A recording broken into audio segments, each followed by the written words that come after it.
Aaron David Muir, a senior fellow at the Carnegie Endowment for International Peace. Also with us is Alex Vatanka, director of Iran program at the Middle East Institute. Gentlemen, thank you for being here with us. And so, Aaron, look first to you. The U.S. Warned of this retaliatory strike some hours before it happened. In your mind, how prepared was Israel for something like this, knowing that they were doing their limited ground invasion into Lebanon at the same time?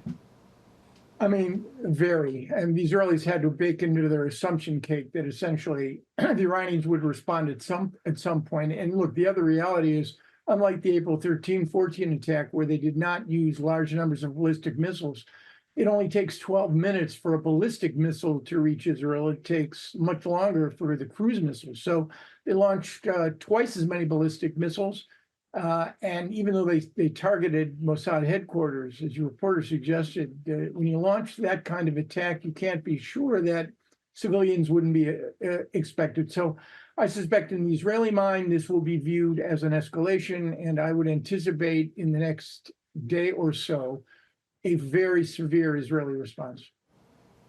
And Alex, what are your thoughts on that? Also noting that sources did say that they were expecting Iran to launch up to 250 missiles in two separate waves at these targets.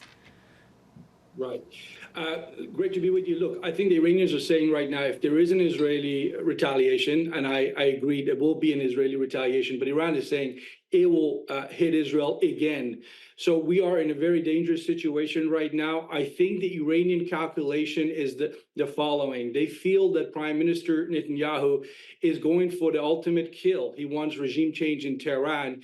And I think the Iranian leadership really fear a regional war, and certainly war with Israel that will include the United States.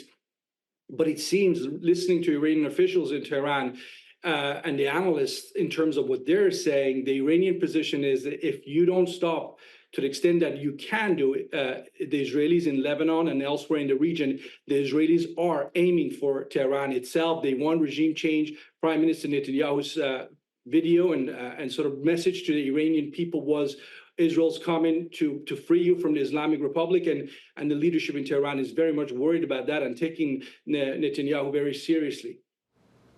All right, Alex Vatanka and Aaron David Muir, thanks to both of you for sharing your expertise.